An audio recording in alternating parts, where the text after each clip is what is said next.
Bombeiros mobilizados no norte do estado. Incêndio destrói fábrica de imóveis em São Bento do Sul. Importante polo moveleiro catarinense. Domingo é Dia dos Pais. Lojistas de Santa Catarina estão otimistas em relação às vendas do Dia dos Pais. A inflação em Florianópolis. Setor de transportes puxa índice medido pela Exagildesc para cima, na passagem de junho para julho.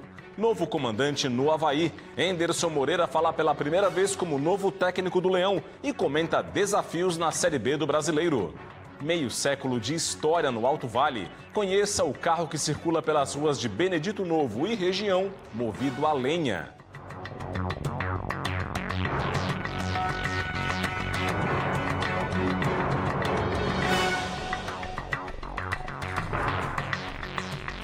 Olá, uma boa noite para você.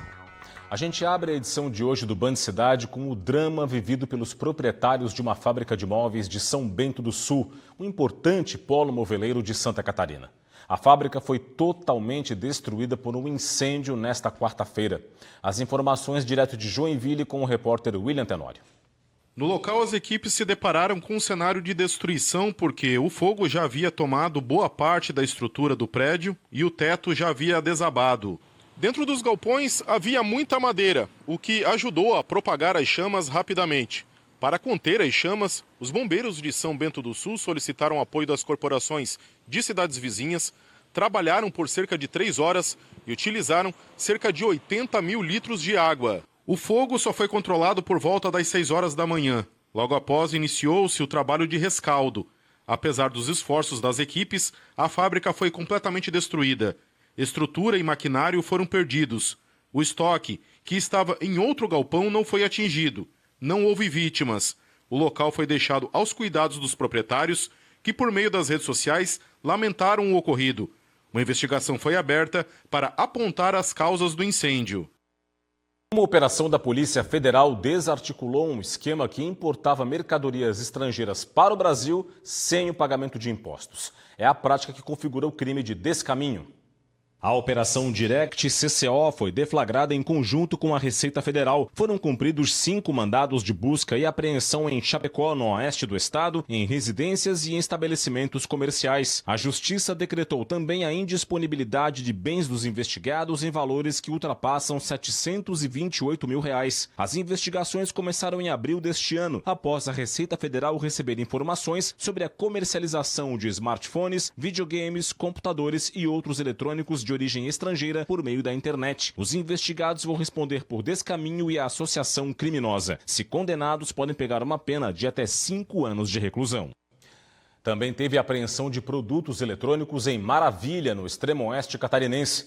Durante uma fiscalização de rotina na BR-282, policiais rodoviários federais flagraram 2 veículos que transportavam 4 projetores a laser e 2 caixas de som, avaliados em mais de R$ 100 mil no mercado nacional. Devido ao alto valor das mercadorias e por ter sido verificado nos sistemas que os transportadores são reincidentes, os carros foram retidos e o material encaminhado para a Receita Federal. Os donos podem até perder os veículos.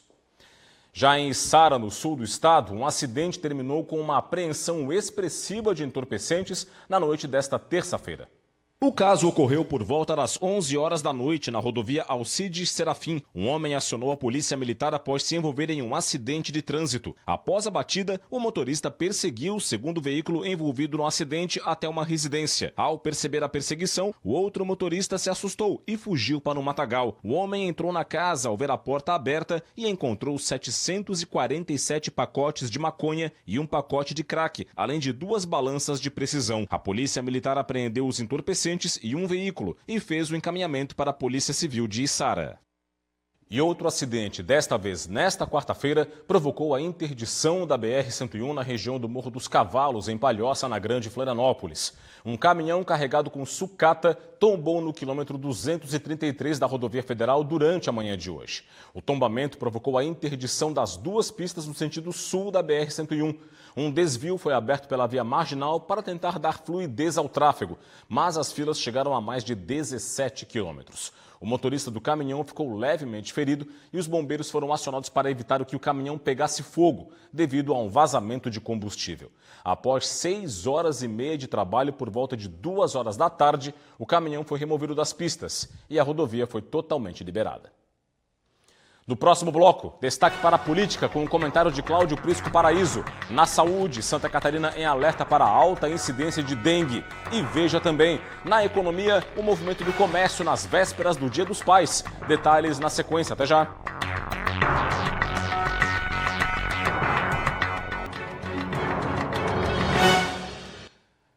Já estamos de volta com o Band Cidade e já com Cláudio Prisco Paraíso aqui no estúdio para o comentário de hoje. Tudo bem, Prisco? Boa noite. Como vai?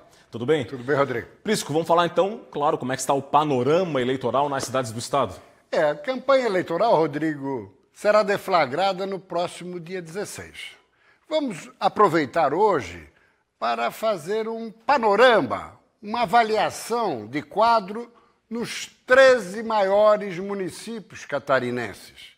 Realidade momentânea, antes mesmo da campanha entrar a todo vapor. Vamos lá?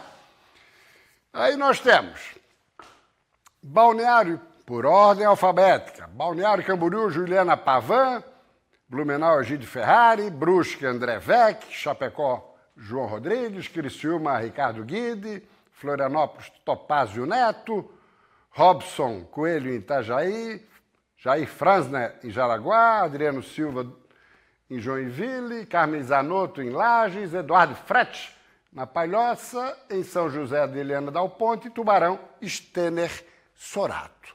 Esses são os 13 maiores municípios, que representam aí perto de 65% a 70% do colégio eleitoral catarinense. O que se observa aí? Numa espiada preliminar, o PL, partido do governador Jorginho Melo, à frente, na condição de favorito, em 7 dos 13. 3, o PSD, totalizando 10. E os outros 3, partidos individuais, Cidadania, Novo e MDB. O MDB, que é o maior partido de Santa Catarina, hoje só está à frente na cidade de Jaraguá do Sul. Em Lages, Carmen Zanotto é Cidadania, mas, uma vez eleita, vai para o PL de Jorginho Melo, assim como Topázio Silveira Neto em Florianópolis do PSD. Então, o PL pode subir para 9 dos 13. O PSD ficaria com 2, Balneário Camboriú e Chapecó, 11. O Novo, Adriano Silva, em Joinville, e também Norte MDB, Jair Franzner, em Jaraguá. E o PP? Em nenhum dos municípios, o PP progressista, nem o PT Trabalhadores, nem o PSDB, nem União Brasil, nem o Podemos, nem o PSOL, nada. 0 para esses partidos. Então é um quadro que mostra claramente uma situação em que o PL tem praticamente, ou mais do que o dobro dos 13, considerando Topázio e Carmen lá à frente, o PSD 2, Novo e MDB. Situação absolutamente privilegiada para o PL, que ainda tem Jair Bolsonaro como cabo eleitoral ao longo da campanha eleitoral. Claro que ainda é cedo, muita coisa pode acontecer, mas mostra aí um quadro extremamente favorável ao PL, o que pode ser traduzido também numa realidade nacional, segundo as primeiras pesquisas. E para encerrar, Vonei Morastone, prefeito de Itajaí, confirmou agora há pouco a sua licença do cargo para tratamento de saúde por 30 dias. Quem assume? O vice Marcelo Sodré, do PDT, que deixou de coligar com o PT de Trabalhadores para se acertar com Carlos Chiodini, do MDB, correligionário de Morastone. O que se fala, inclusive, além dessa composição eleitoral e esse desembarque momentâneo, de Morastone é de que Sodré possa ficar até o final do mandato, criando-se um fato novo em favor de Carlos Chiodini. Cláudio Prisco Paraíso, Okay? obrigado pelo comentário. Até amanhã. Até amanhã. Vamos falar de economia agora? Próximo domingo é Dia dos Pais e a data é aguardada pelo comércio, que espera incremento nas vendas em relação ao ano passado. Roupas, calçados e acessórios. Não faltam opções de presentes para o Dia dos Pais. Nesta loja, a expectativa é de aumento nas vendas. Dia dos Pais agora a gente está com uma expectativa muito grande. A gente está esperando aí cerca de 30% maior no faturamento. Em Santa Catarina, a FEComércio apontou que os consumidores pretendem gastar o mesmo valor do ano passado com o presente do Dia dos Pais. O ticket médio deve ficar em torno de R$ 150. E aqui nesta loja, há opções de presentes, como bermudas, camisetas e jaquetas. Há também artigos esportivos e acessórios voltados para os pais que gostam de aventura. Para incrementar ainda mais as vendas, muitos produtos entraram em liquidação. A gente já tem sentido uma tendência de procura para esses presentes já desde o mês de julho. Muitas clientes estão se antecipando para aproveitar o nosso período de liquidação também. Então aqui a gente vai ter opções de presente para todos os esportistas, os pais esportistas. A chegada do Dia dos Pais também é bastante aguardada neste shopping de São José, na Grande Florianópolis. Nós já temos aí o início do mês mostrando um crescimento em relação ao mesmo período do ano passado no fluxo. Isso já é um índice positivo para esse período. E o shopping também está trazendo uma estratégia para esse período. Então, quem comprar aqui o presente vai poder também concorrer um kit de tecnológico com celular, tablet e relógio watch. Bom, e ainda na economia, a inflação em Florianópolis registrou alta em julho, de acordo com o indicador medido pela ESAG-UDESC. As informações aqui no telão, vamos a elas. Em julho, o índice do custo de vida ficou em alta de 0,46%. O indicador avançou aí 0,07 ponto percentual frente ao índice de junho e 0,09 ponto percentual frente ao indicador de julho do ano passado.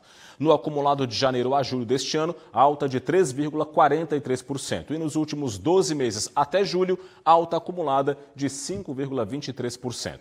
Agora o resultado por setores relativo ao mês de julho. A alta de 4,19% dos combustíveis pressionou para cima o grupo Transportes, que teve então o maior aumento entre os grupos pesquisados. E esse índice, Transportes, é o segundo que mais pesa no indicador da ESAG-UDESC, alta de 1,37%. Depois vem artigos de residência, alta de 1,10%, habitação 0,91%, puxada aí pela alta da energia elétrica, saúde 0,65%. O grupo que mais pesa no índice, o de alimentação, até apresentou um leve recuo, quase estabilidade, menos 0,02%. Vale sempre ressaltar, a inflação medida pela ESAG-UDESC verifica a variação de preços de 297 itens consumidos por famílias da capital do estado com renda entre 1 e 40 salários mínimos. O método de cálculo é o mesmo que o IBGE usa para calcular o IPCA, que é o Índice de Preços ao Consumidor Amplo, considerado a inflação oficial do Brasil. E as exportações de carne suína de Santa Catarina alcançaram um resultado recorde em julho. Os dados são do Ministério do Desenvolvimento, Indústria, Comércio e Serviços. Em julho, foram exportadas 72.800 toneladas de carne suína, alta de 30,7% no volume de embarques frente a junho.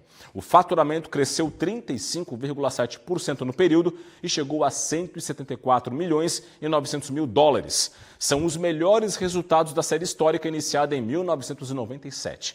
Todos os principais destinos da carne suína catarinense tiveram aumento nos embarques, com destaque para Filipinas, alta de 93%, Japão, 12,8% e China, que vinha decrescendo, teve alta de 28,7%.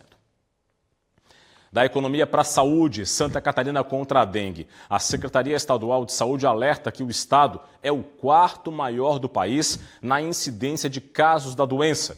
As informações agora com a repórter Thaisa Kiziel.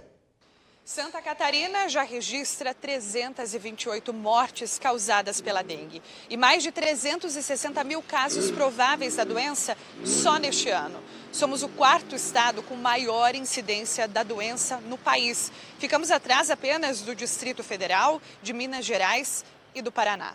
Por isso mesmo é que a Secretaria de Estado da Saúde já ajustou as condições para as questões que implicam em prevenção e a cuidados com a doença. Vale ressaltar também a população para cuidados com os quintais, com o acúmulo de água parada e outras áreas externas. Além disso, quanto à saúde, é necessário ficar atento aos sintomas: dores de cabeça, febre alta, vômitos, náuseas. A Secretaria de Estado da Saúde afirma que a melhor coisa a ser feita ainda é procurar o atendimento médico mais próximo. Thaisa Kisiel, para o Band Cidade. E ainda na saúde, agosto é um mês de conscientização sobre o câncer de pulmão. É um tipo de doença no qual o diagnóstico precoce é absolutamente fundamental para aumentar de forma considerável as chances de cura. Você manteria um vício se soubesse que ele pode custar a sua vida? O cigarro pode causar danos irreversíveis ao pulmão. O tabagismo é, inclusive, a causa de mais de 80% dos casos de câncer de pulmão. No mês de conscientização sobre a doença, a mensagem é clara: o cigarro pode matar. A prevenção do câncer de pulmão, em 80%, 85% das vezes é relacionado ao tabagismo. Então, parar de fumar a cessação do tabagismo, seria a causa mais, digamos assim, que a gente pode atuar e parar. O tabagismo causa muito dano pulmonar. Dados do Instituto Nacional do Câncer colocam Santa Catarina como o 6º estado com o maior número de diagnósticos de câncer de pulmão. A estimativa é que somente neste ano, mais de 2.000 pessoas sejam diagnosticadas com a doença, 160 delas somente aqui na capital. O Centro de Pesquisas Oncológicas, o CEPOM, já fez mais de 80 cirurgias de câncer de pulmão somente no primeiro semestre deste ano. A maioria dos casos que chegam na instituição já estão em estágios avançados. Por isso, os especialistas destacam a importância de exames regulares que possam fazer o diagnóstico precoce. Fumantes que têm um hábito tabágico intenso devem fazer um exame de imagem de baixa, digamos, uma tomografia por ano, para a gente conseguir fazer um diagnóstico precoce desses pacientes.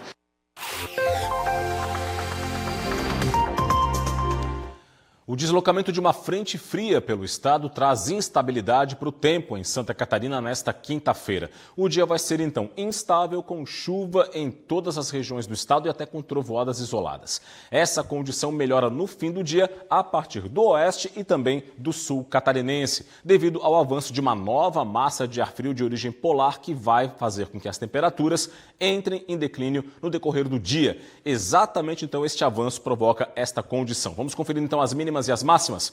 As máximas não devem passar dos 22 graus e as mínimas vão ocorrer à noite em Santa Catarina. Já estão aqui Florianópolis, mínima de 15, máxima de 18 graus. Joinville, variação entre 16 e 21. Blumenau, mínima de 16, máxima de 20 graus. A tela vai mudar para continuarmos com mais detalhes do tempo. Criciúma, sul do estado, mínima de 12, máxima de 16 graus. Lages, na Serra Catarinense, variação entre 9 e 13. E em Chapecó, a mínima vai ser de 7 e a máxima de 15 graus. A seguir no Band Cidade, Capitania dos Portos restringe navegação sobre as pontes Pedro Ivo e Colombo Salles aqui na capital. Tem também a apresentação oficial dos novos técnicos do Avaí da Chapecoense. E conheça um carro que roda há mais de meio século movido a lenha. Isso mesmo. Os detalhes dessa história inusitada a gente conta pra você logo após o intervalo. Eu volto já já.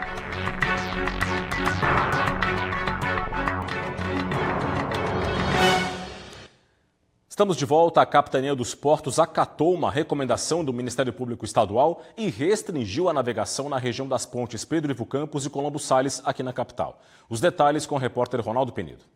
A Capitania dos Portos restringiu a navegação embaixo das pontes Pedro Ivo Campos e Colombo Salles, em Florianópolis. A decisão atende a uma recomendação do Ministério Público de Santa Catarina. O promotor Daniel Paladino, da 30ª Promotoria de Justiça da capital, recomendou a restrição após vistorias realizadas no local. A medida reforça o pedido para que a Secretaria Estadual de Infraestrutura faça as intervenções necessárias nas partes inferiores das pontes, entre elas a passarela de pedestres da Colombo Salles. A contratação da empresa responsável pelas obras foi suspensa depois que uma das concorrentes, eliminada na licitação, entrou com uma liminar na Justiça. A Procuradoria-Geral do Estado ingressou com recurso na semana passada. Mesmo diante do impasse, a capitania informou por meio de nota que decidiu atender a recomendação do Ministério Público a fim de preservar a segurança e recomenda a navegação ao estritamente necessário e pelo menor tempo possível. A capitania destacou ainda que, embora não tenha recebido qualquer laudo técnico sobre os riscos das estruturas, decidiu acatar a recomendação do Ministério Público e restringir a navegação embaixo das pontes. Com informações de Florianópolis, Ronaldo Penido, para o Band Cidade.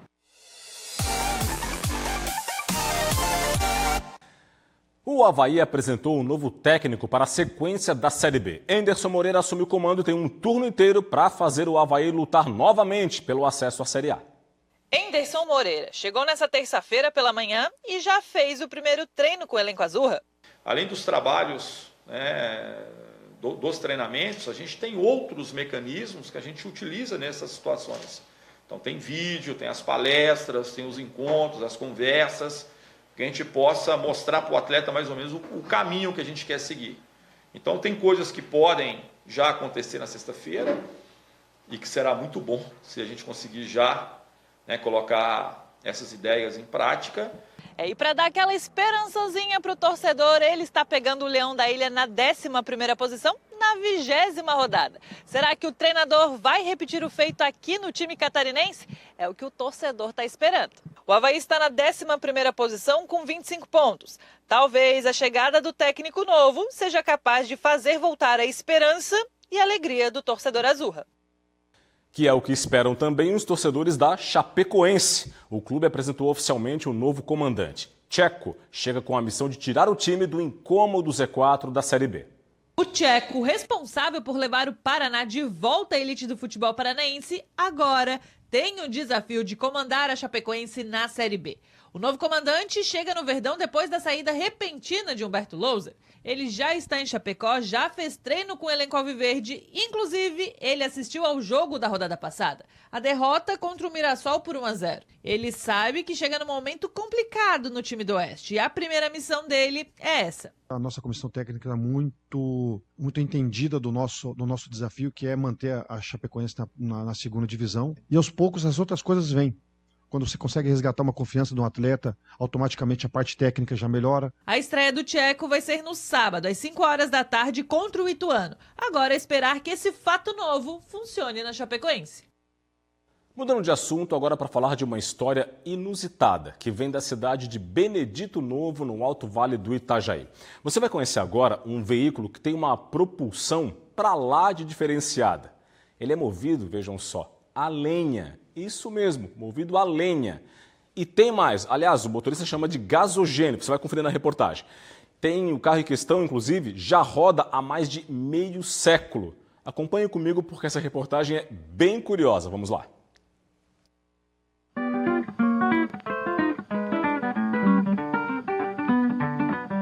Quem mora em Benedito Novo e região se acostumou a ver esse carro andando pelas ruas da cidade. Mas ainda assim ele atrai muitos olhares por onde vai. Afinal, não é todo dia que encontramos um Chevrolet 1951. O carro histórico impressiona ainda mais por essa estrutura aqui na traseira. É que o modelo é movido a gasogênio e utiliza um equipamento para transformar materiais sólidos, como a lenha, em uma mistura de gases. O Elemer conta que o carro atrai a curiosidade e gera dúvidas por onde passa. Eles tudo perguntam como é que pode funcionar isso aí, né? Daí todo mundo eles pedem se é pressão, se é isso aí, ou é vapor. Né? A gente tem que explicar, né? Que não é gás, é gasogênio, é gás pobre, né? Que nem o gás GNV. O veículo foi adaptado artesanalmente pelo seu Arnoldo, pai do Elemer, que faleceu em 2021.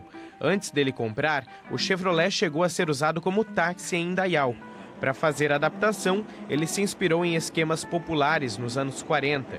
O sistema ficou muito popular no Brasil e no mundo durante a Segunda Guerra, quando havia escassez de combustíveis. Através da queima de materiais, o sistema resulta em gases que se misturam e podem ser injetados diretamente no sistema de combustão do carro, com apenas uma modificação no carburador. Mas não é tão fácil quanto parece.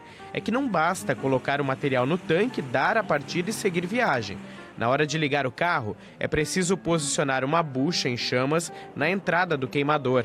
A sucção causada pelo ventilador carrega a chama para dentro do gerador, acendendo o sistema. O carro tem uma autonomia de 80 km com 22 kg de lenha, uma média de 3,5 km a cada quilo. E olha que eles já foram longe com essa belezinha. Já fomos a Curitiba, Lages, Florianópolis algumas vezes, em exposições. E esperamos que fique na família sempre.